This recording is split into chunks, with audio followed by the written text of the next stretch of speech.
Okay guys, so sa araw na ito guys, ituturo ko sa inyo kung mayroon kang dollar sa Binance, paano mapupunta sa OPBNB mo sa Trust Wallet. So ang gagawin natin, punta ka sa wallet, pag-open mo sa Binance, ganyan. So nakikita mo may $8.63 ka. So ang gagawin mo, punta ka sa, kailangan naka-spot mo na siya, naka-spot. Yan. Naka-spot siya, no? So meron kong $6.82, no? Kasi yung iba ay nasa BNB, no? Parang ganon. So ipagpalagay lang natin, no, spot. So ang gagawin mo, i-trade mo muna. Bago ka mag-trade, kailangan naka-spot. Hindi naka-funding, hindi naka-overview, kundi naka-spot. Okay? So pag naka-spot na, so ang gagawin natin ay i-trade mo muna. Click mo yung trade. Tapos i-click mo ito yung convert sa taas. Convert. Pag-click mo sa convert, so USDT from tapos i-maximum mo siya lahat na. Tapos 2. Piliin mo siya yung BNB. Yan, BNB. Tapos, trade. Yan. Okay na, so, confirm. So, ngayon napunta na siya dito sa, so, nandito na siya sa BNB. Balik ka sa wallet. O, nandito na siya sa BNB, di ba? Nandito sa BNB, oh. Yan, meron tayong BNB na halagang 6.73. So, paano ba siya mo-withdraw? Paano ma-transfer sa Trust Wallet? Pupunta muna tayo sa Trust Wallet. Punta tayo sa Trust Wallet, no? Okay. So kung halimbawa ito yung isang Trust Wallet natin, so tingnan natin ang BNB, mayroon tayong 977. So kung dito natin ipapasa, dito papasok yun. So i-click natin yung receive. No? Tapos i-click yung copy. Okay? So sa OPBNB to, no? May nakalagay ba OPBNB? So ngayon, pupunta ka na sa Binance mo. Binance, pagkatapos, i-click mo itong withdraw. No, withdraw.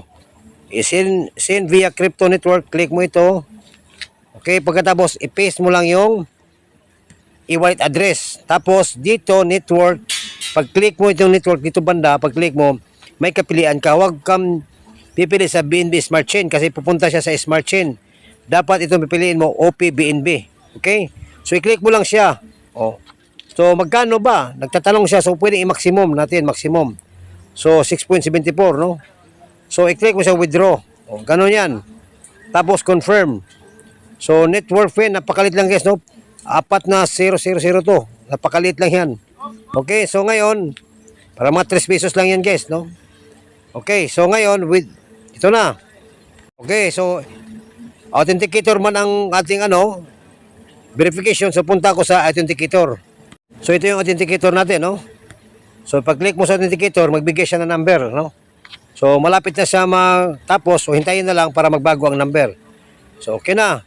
Okay na, so i-copy paste mo lang siya. Nakopy na siya, balik ka sa Binance, tapos i-click mo na siya dito. Tapos, okay na siya guys, so processing na siya. So, punta tayo sa ating Trust Wallet kung pumasok ba ito sa Trust Wallet.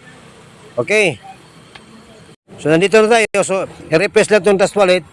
Ganun lang, back mo lang siya. Tapos, i-click mo lang yung Trust Wallet. Okay, so nandito na. So, i-click mo lang siya. So, yeah, pumasok na. So, pumasok na ang Trust Wallet. Ganun siya guys, no? So, kailangan dito na magka-register ka sa Ride BNB, kailangan mayroon kang 0.0045. Okay? So, yun lang guys ang ating tutorial ngayong araw. Okay? Paano ba mag-transfer mula sa USDT papunta sa Trust Wallet mo? Okay? So, thank you very much.